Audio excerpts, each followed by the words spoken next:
Welcome to this episode of Bards and Cards, featuring Loren Eiseley.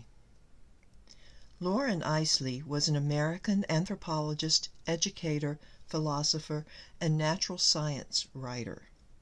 He was born in Nebraska in 1907, and his early years were filled with treks across the prairie and into the Badlands, where he found ancient bones and fossils. That began his great love of nature and inspired his entire life. When he passed away in 1977, he was the Benjamin Franklin Professor of Anthropology and History of Science at the University of Pennsylvania. His first book was a collection of essays. It was called The Immense Journey. And that was my first introduction to him in an American Nature Writers class. And I just loved his style. It's quite amazing.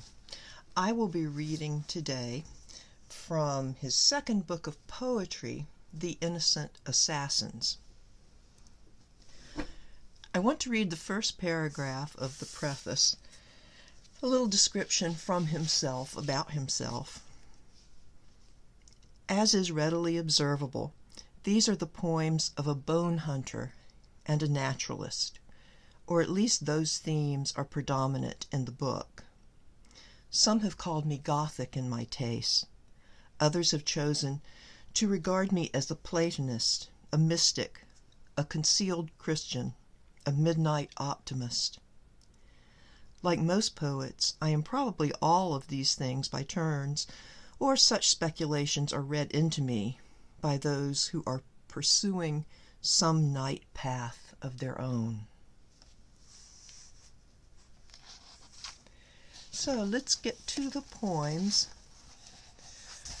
I have chosen first the box tortoise.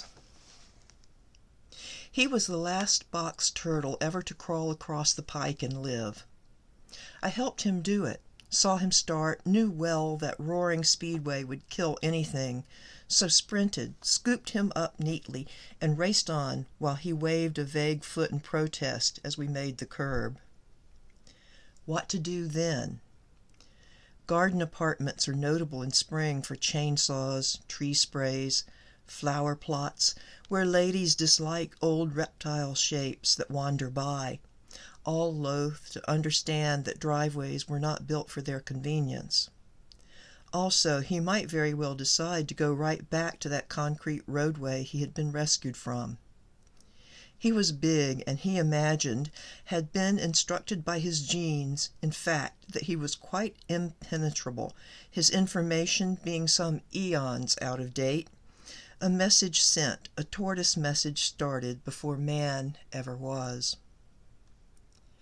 But here was I, man, if you will, one man trying to gather up these living parts and keep them living, snatched from throughways, coaxed from snuffling poison, hoarding, a miser really, a miser trying to keep the last old boxed-in life and pass it on. It might replace us. No, just hoping somehow, far off, all would be well again, these roads be used only by sunning reptiles, hopping toads, occasional deer.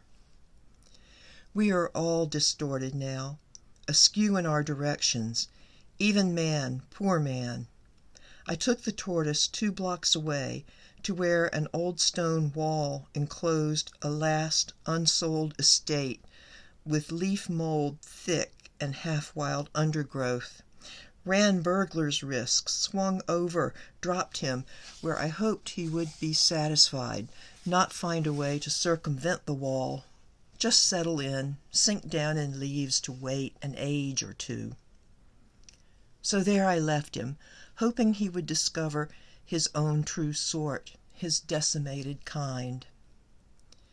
10, 15, maybe 20 years ago that was. I pass the wall quite frequently, wonder if he's still there, wonder if he Wonder if there were others, wonder how they fared, so lost to sight now in this region.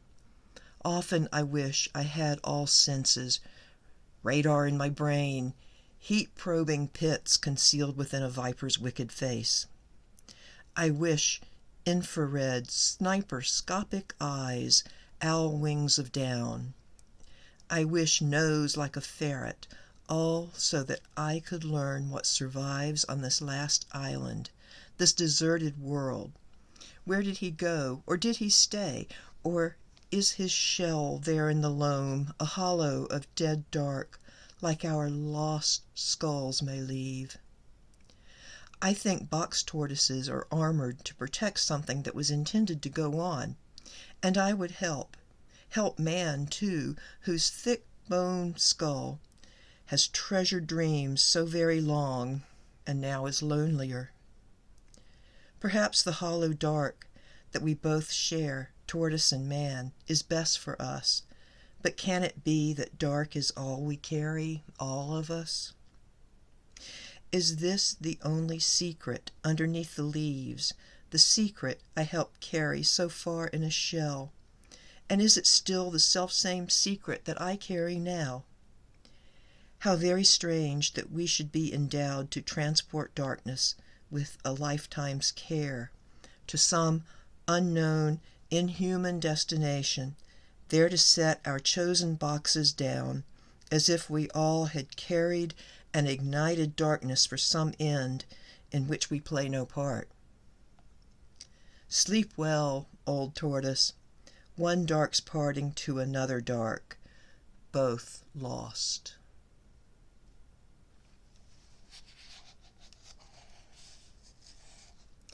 From there, I will move to Timberline. Timberline. In the fell fields where elfin timber grows, above tree limits and the world is dwarfed, where every 1,000-year-old pine is crouched behind huge boulders like a rifleman hunched to the earth, where even leaves must hide against the wind that screams on naked granite. This is where one comes to be alone, not just alone, to feel what life is like when one must cringe to live. Here trees crawl forward on their knees, stretching cold roots upward, drag leaves after them upon a stunted body. But this effort is not to creep away, but gain a summit. Insects shed wings, lest they blow backward, and the mountain weasels squirm forward amidst rock falls. Everything forgets the downward path, gives all warmth, comfort, growth. Each would climb void space if that were possible or could be. They will find a way. Who asked them here? No answer. Who sounded no retreat before this age-long battle had begun? What diplomats cried peace there in the lowlands? Who assigned this mission to rise and trouble the galaxial wheel? No one will answer, no, not seed nor root. On this tremendous height there is no answer save the locked struggle.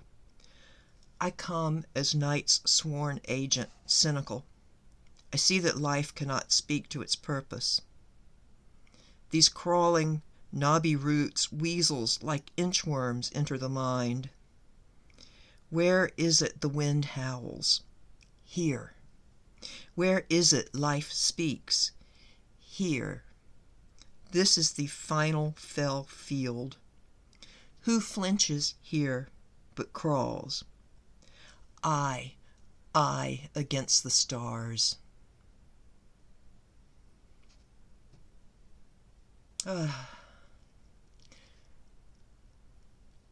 So we let those words sink in, touch us however they will, and we'll prepare to move on to the cards.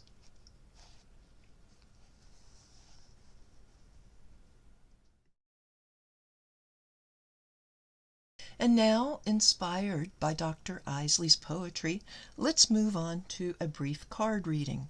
For this, I have chosen the Wild Unknown Tarot. And I would like to connect with the spirit, of Loren Eiseley.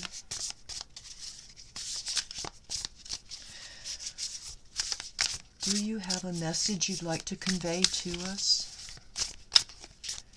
We appreciate so much your masterful writing and how you can convey your love of nature, the majestic and the mundane. What would you like us to know?